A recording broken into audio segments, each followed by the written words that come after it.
Hey everyone, welcome back to Max Solo Music, and this is the Ibanez RG1120PBZ detailed review part 2. Previously, in the first part of this video, I gave you all the facts, almost all the facts about this guitar. If you didn't watch that video yet, there's a link in that corner. And in this video, I'll give you a few more little details and tell you what I actually think about this instrument, my personal opinion, feelings, and first impressions. And by the way, if you haven't subscribed to my Instagram yet, I'd really appreciate if you do.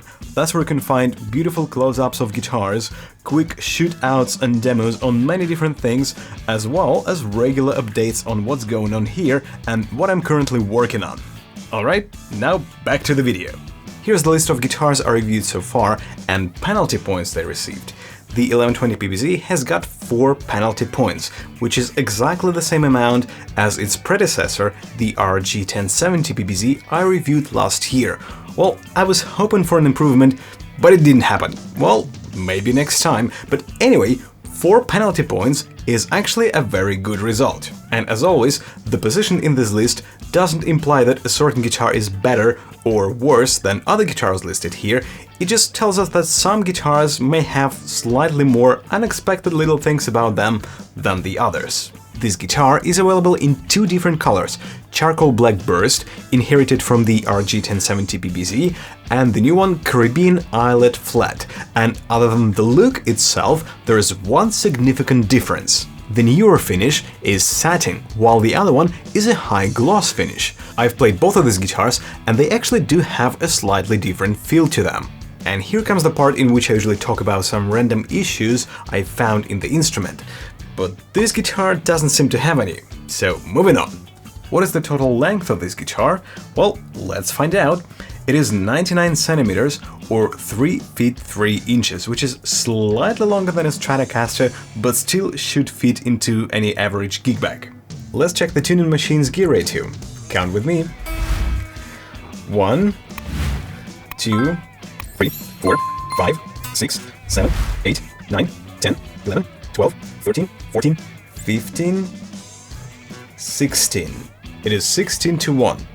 This guitar is equipped with DiMarzio Fusion edge pickups, and both are F-spaced, which means they have about 51mm between the pole pieces. And if you look closely, you will also see that they are not really well centered. For example, the first string on the bridge pickup is slightly off, and the 6th string on the neck pickup is slightly off as well. Well, this happens to many guitars from time to time, and that's completely random, so it's not really an issue. And in terms of resistance, pickups in this specific guitar are very close to one another, 1053K in the bridge and 1056K in the neck, so I assume they are supposed to be exactly the same. And don't worry if your guitar has slightly different readings, minor differences between pickups are absolutely normal. Let's go through the switching real quick, in case you've missed that in the first part of this video. This guitar has a dynamix 10 switching system, which means a 5-way pickup switch and a tap switch. This is the normal mode, this is the tap mode. In the normal mode, in this position, we have a full bridge humbucker alone. In the next position, outer coils, both humbuckers. In the middle, we've got both humbuckers in full, and then inner coils, both humbuckers, and the neck pickup alone as a humbucker again. In the tap mode, we've got the bridge humbucker power tapped.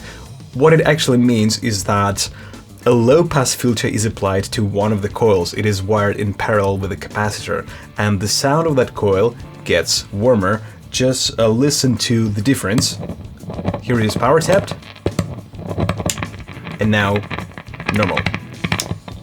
It simply gets muddier, warmer. Alright, so power tapped here in this position, and then we've got outer coil on the bridge humbucker only. Then we've got both humbuckers power tapped,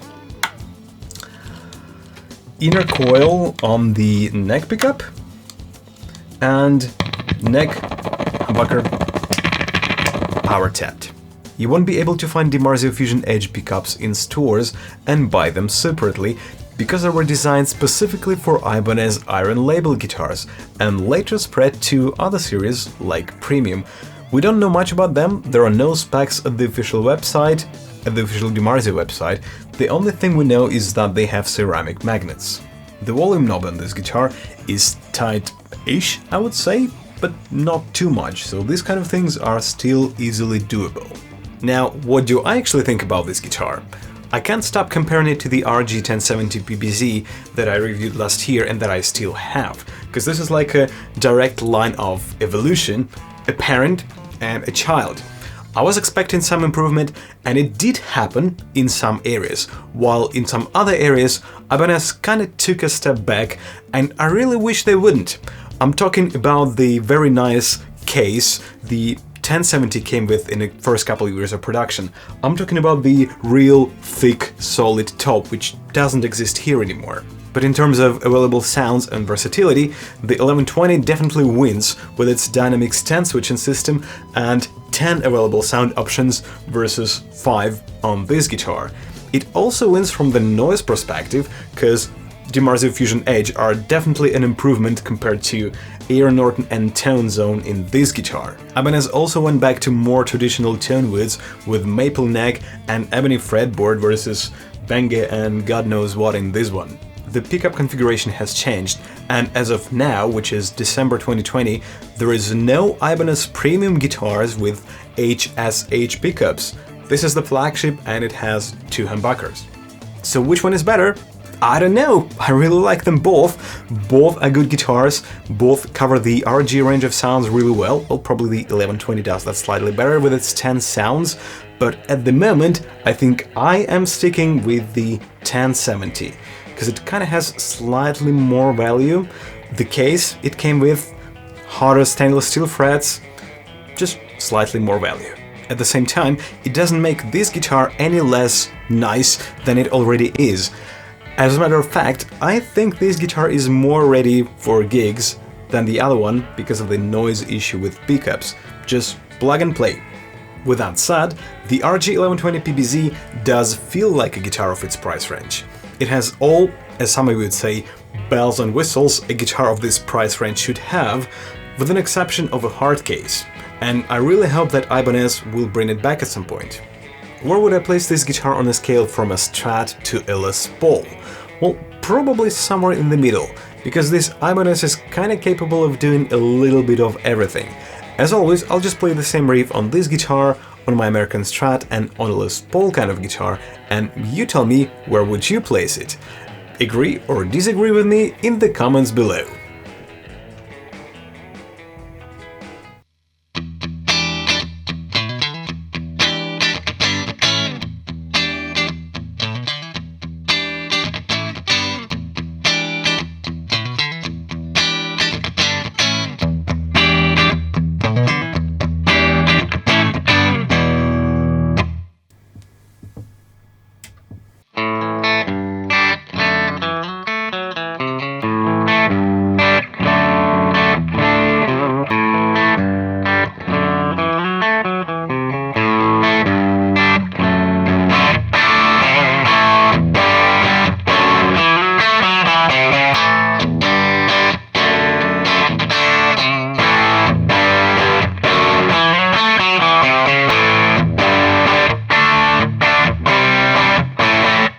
The next question, is this guitar versatile?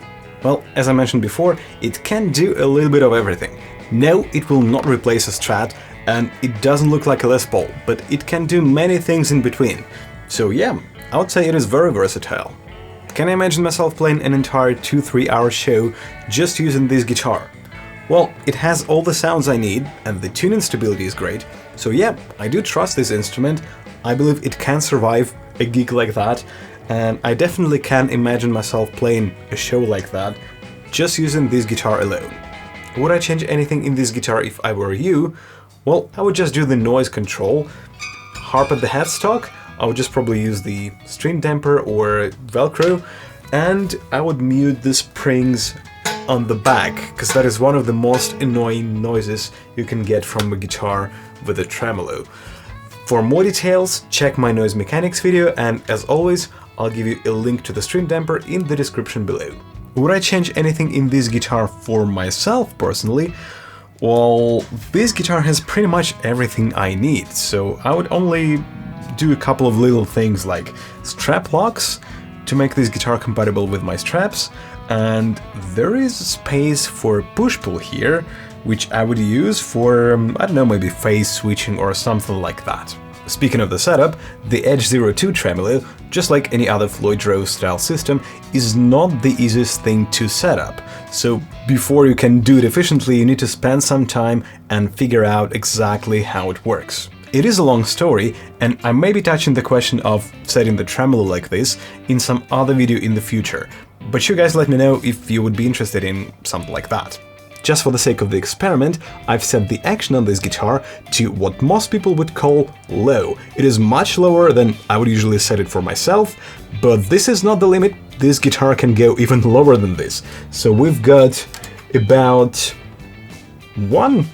maybe 1.1 or 1.2 millimeters on the first string, and about the same on the sixth string, which is very low.